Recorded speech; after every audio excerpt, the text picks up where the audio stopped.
गुप्त साम्राज्य के सुनहरे युग के बाद भारत में एक बार फिर राजनीतिक बिखराव का दौर आया, लेकिन इस बिखराव के बीच एक और महान शासक का उदय हुआ जिसने उत्तर भारत के एक बड़े हिस्से को एकजुट किया। आइए बात करते हैं सम्राट हर्षवर्धन और उनके समय की।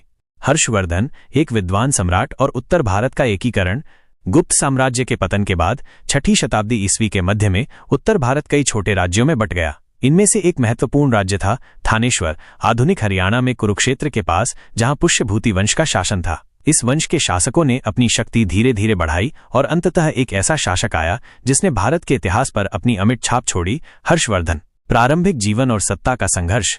हर्ष का जन्म 590 ईस्वी में प्रभाकर वर्धन के यहाँ हुआ था। प्रभाकर वर्धन एक शक्तिशाली राजा थे जिन्होंने हूणों के आक्रमण का सफलतापूर्वक सामना किया था। हर्ष के बड़े भाई राज्यवर्धन प्रभाकर वर्धन के उत्तराधिकारी बने। हालांकि उनकी बहन राजश्री का विवाह कन्नौज के मौखरी शासक ग्रहवर्मन से हुआ था। जब मालवा के शासक देवगुप्त ने ग्रहवर्मन की हत्या कर दी और राजश्री को बंदी बना लिया, तो राज्यवर्धन अपनी बहन को बचाने और बदला लेने के लिए आगे बढ़े। उन्होंने देवगुप्त को पराजित तो कर दिया, लेकिन गौड़ा के शासक शशांक ने धोखे से राज्यवर्धन की हत्या कर दी। इन दुखद घटनाओं ने युवा हर्ष पर एक बड़ी जिम्मेदारी डाल दी। मात्र 16 साल की उम्र में 606 ईस्वी में हर्ष को थानेश्वर का सिंहासन संभालना पड़ा। उस समय स्थिति बहुत ही नाजुक थी। बहन बंदी थी, भाई मारा गया था और चारों ओर दुश्मन थे। उत्तर भारत का एकीकरण।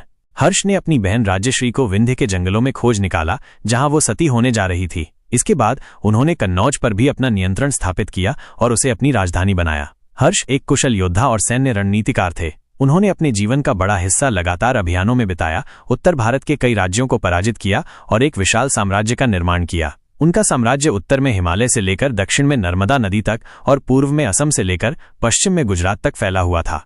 हालांकि हर्ष ने दक्षिण में अपनी पकड़ मजबूत करने की कोशिश की, लेकिन नर्मदा नदी के दक्षिण में चालुक्य शासक पुलकेशिन द्वितीय ने उन्हें सफलतापूर्वक रोका। यह पुलकेशिन द्वितीय की सबसे बड़ी उपलब्धियों में से एक मानी जाती है।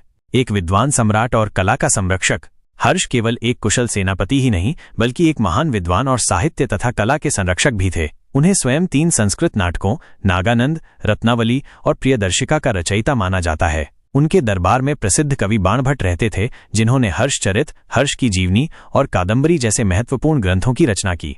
हर्ष एक उदार और धर्मनिरपेक्ष शासक थे।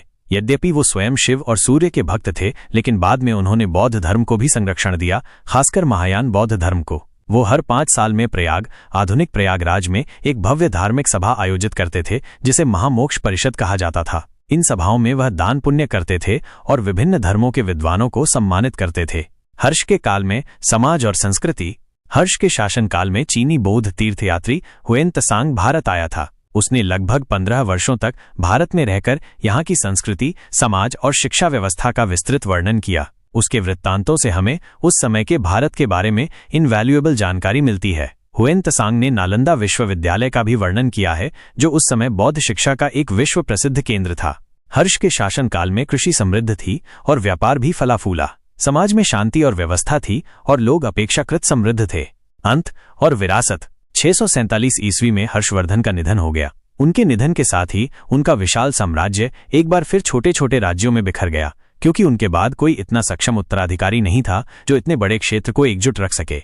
हर्षवर्धन को भारतीय इतिहास में एक ऐसे शासक के रूप में याद किया जाता है जिन्होंने राजनीतिक एकता के साथ साथ साहित्य, धर्म और संस्कृति को भी बढ़ावा दिया। उनका काल भारतीय इतिहास में एक महत्वपूर्ण संक्रमण काल था, जिसने प्राचीन काल के अंत और मध्यकालीन भारत की शुरुआत को चिह्नित किया। उन्होंने गुप्तों के बाद एक बार फिर उत्तर भारत को एक सूत्र में पिरोने का प्रयास किया और अपने विद्वत्तापूर्ण और उदार स्वभाव के लिए प्रसिद्ध हुए। अगर आपको ये वीडियो ज्ञानवर्धक और रोचक लगा तो द रियल स्टोरी को लाइक, शेयर और सब्सक्राइब करना न भूलें। हम आपके लिए ऐसे ही अनसुने और ज्ञानवर्धक कहानियां लाते रहेंगे। देखते रहिए द रियल स्टोरी। और हाँ, इस वीडियो को अपने दोस्तों के साथ शेयर करना बिल्कुल न भूलें, ताकि उन्हें भी पता चले कि आप कितने ज्ञानवर्धक वीडियो देखते हैं।